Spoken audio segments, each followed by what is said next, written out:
Hi, my name's Emma Mobley, and I'm a solutions rep here at Cyan Analytics. I'll be taking you through the Readability application. Let's get started.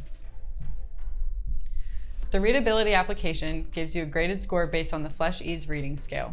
This app gives you insights on how to improve your writing to better match the language of the customer.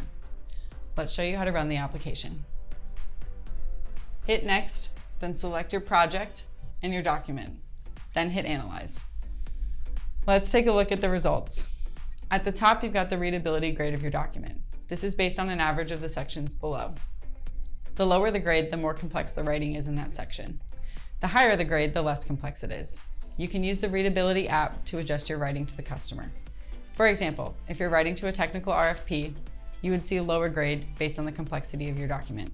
Conversely, if you're writing to a 5th grader, you would see a higher grade because your document is less complex. Want to assess the readability of your document? Schedule your demo today.